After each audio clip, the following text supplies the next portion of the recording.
Hello, it's your girl Brittany, host of Brit Says. And this drama, this tea, this content, this review is brought to you by Brit Says the podcast. So you could definitely check the link in the bio to go watch Brit Says the podcast. We talk about life, we talk about everything you need to know. And in the midst of doing that, before you do anything, stop right now. Hit the subscribe button, hit the post notification bells, and get on board with your girl Brittany. Hello, good morning. Yes, so make sure you hit the subscribe button, make sure you hit the post notification bell, and let's get into it. So my tea is a little stale because this was drama from last week, but it is what it is. I usually talk about celeb drama. Well, to some of y'all, let me not get caught up in no drama. To some of y'all, you know, Jefree Star is considered a celebrity. I consider this YouTube drama. I'm here for the YouTube drama. I love YouTube. I've been on YouTube for like 10 years, like, so I'm here for the YouTube scuttlebug or whatever every once in a while. And so he made a palette called the Cremated palette. I do not buy Jefree Star Cosmetics, you know, after his racist thing. Even though he spoke about it in his Shane Dawson documentary, he still never sit with my spirit, because it's not even about him just being racist. I just think he's messy, and I don't like messy people. But you know, I respect the business aspect of him.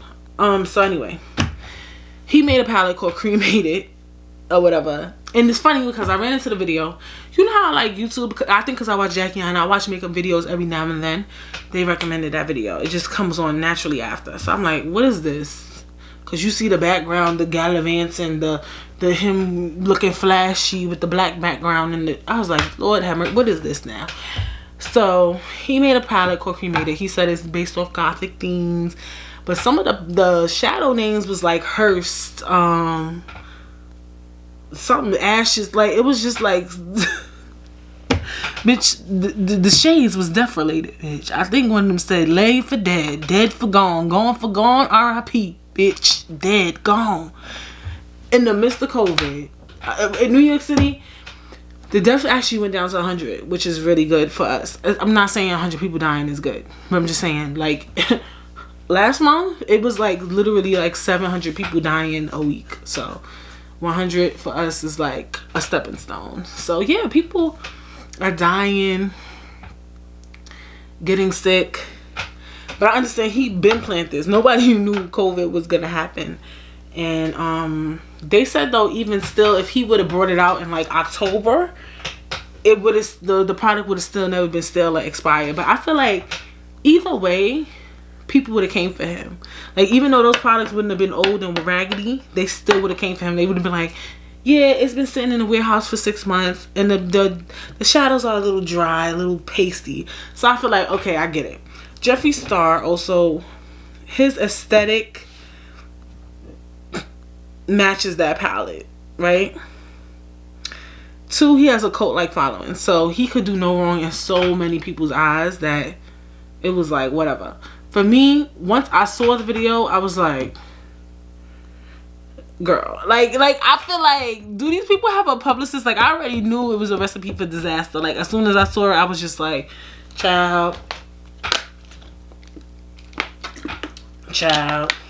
Like, as soon as I saw it, I was like, now he know damn well he shouldn't have came up with this damn palette during these times. Like, come on.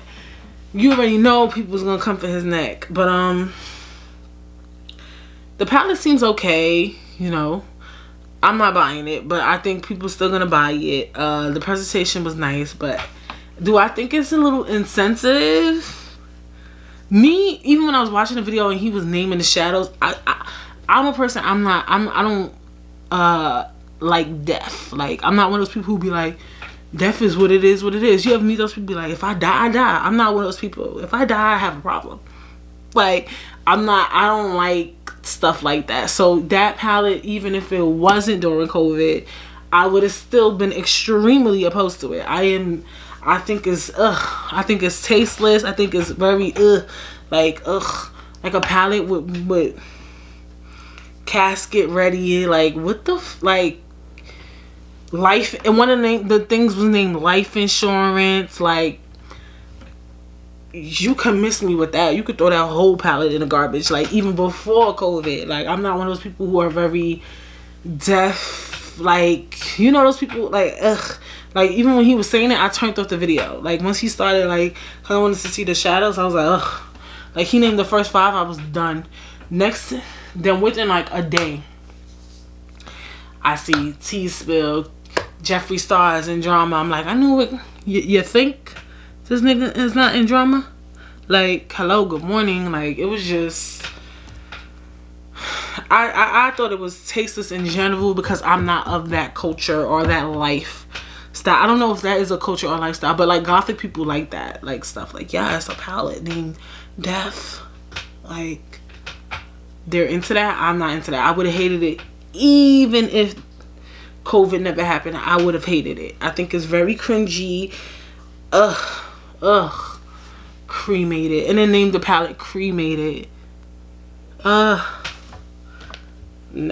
That was a big no for me.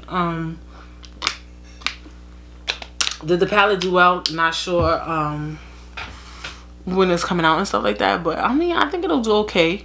You know, all press is good press. He got a lot of press for it. A lot of people learning his brand from it. You know, I'm talking about him. I don't like talking about him.